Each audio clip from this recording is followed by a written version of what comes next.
Zion stood in front of the old building on 89th and Wabash, staring at the buzzer marked 2A. The doorman had buzzed him in, but there was no doorman, nobody in sight, no front desk, no intercom speaker, just the loud click of the lock unlatching, like someone had opened the door from inside.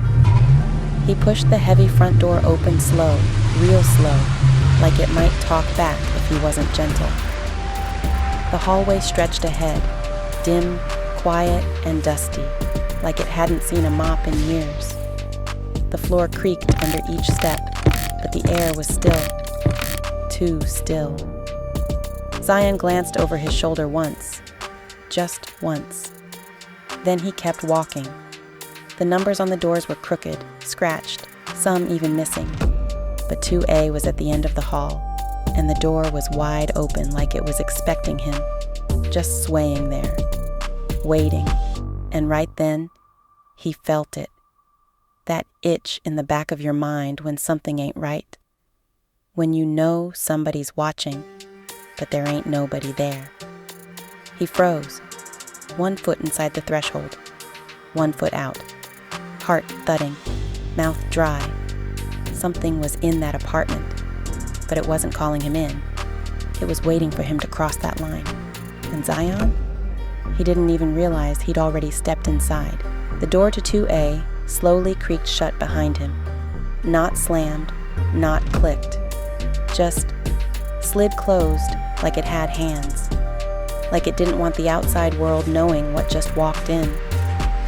Zion turned, stared at that door for a long second, then kept moving.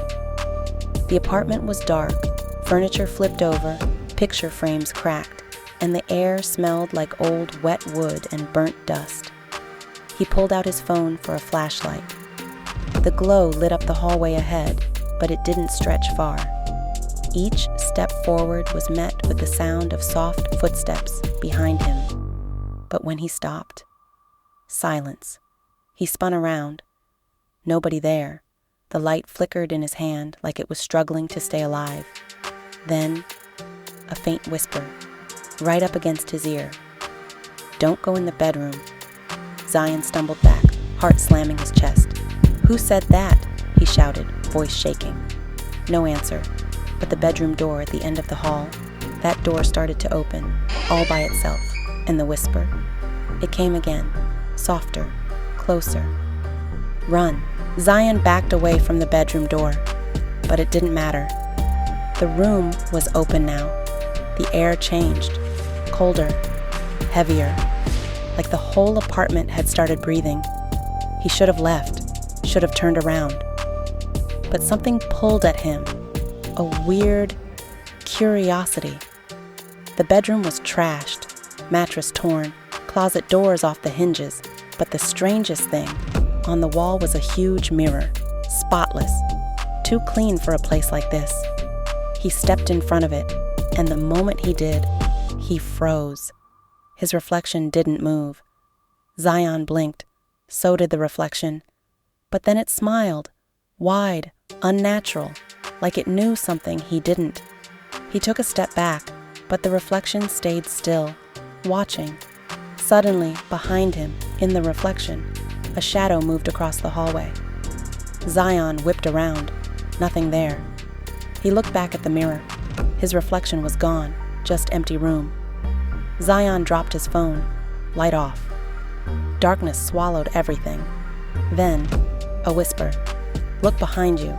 Zion bolted from the bedroom, heart racing like it was trying to escape his chest. The hallway now looked different, longer, dimmer, like the shadows had stretched to trap him. He ran toward the front door, but it was gone. Not locked, not jammed. Gone. Behind him, the bedroom door slammed shut on its own. Boom! He turned in circles, panicked, spinning flashlight light across cracked wallpaper and peeling paint. But then, right there in the living room, he saw it. A chair, sitting in the center of the room. And in that chair, a figure, still, silent. Zion didn't move, didn't breathe. The figure stood up, same building, same face. It was him. but not. This version had dark, sunken eyes, like it hadn't slept in years. Skin pale, mouth grinning too wide. It raised a finger and pointed, straight at Zion, then whispered, "You shouldn't have come," and vanished into smoke. Zion stood frozen in place, his mind fighting to catch up. This wasn't fear. It was something deeper, something ancient. The walls began to shift, literally bend inward, like the apartment was closing its jaws around him.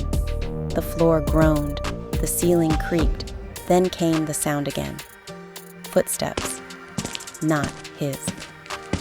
Zion turned, and standing at the edge of the hall, back toward the bedroom, was a man in an old red doorman uniform. Tall, stiff, head tilted, but his face, it was blurred, like static, like his features were erased on purpose. "Who are you?" Zion asked. The figure didn't answer, just raised one hand and motioned for Zion to follow.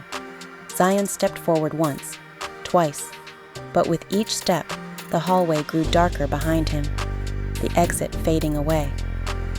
"You buzzed me in," he whispered. "Why?" The figure turned, slow and jerky, then disappeared into the bedroom. "Zion?" He followed. The bedroom door slammed shut behind him, and everything went black, pitch black. Zion's breathing echoed like he was in a cave. He reached for his phone, but it was gone. Or maybe it never made it into this room. Then, a voice. "You were never supposed to leave." He spun around, eyes wide, but saw nothing. Suddenly, the room lit up. Diamond Soy's red, like an emergency light deep underground. In front of him, lined up along the walls, were other people, dozens.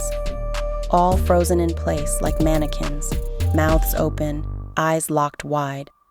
One of them looked just like Zion, and that's when he realized they were all versions of him, different expressions, different scars, but all him. He backed up into the corner, chest pounding. The doorman stepped forward from the shadows, face still blurred. "This is the price," he said, "for entering doors that weren't meant for you." Then Zion screamed, and the light went out. Thanks for watching. If that story hit different, go ahead and subscribe to the channel. Mystic Melanin is all about real black stories with a twist. A little truth, a little fear. Appreciate you being here. Be safe. And I'll see you next time.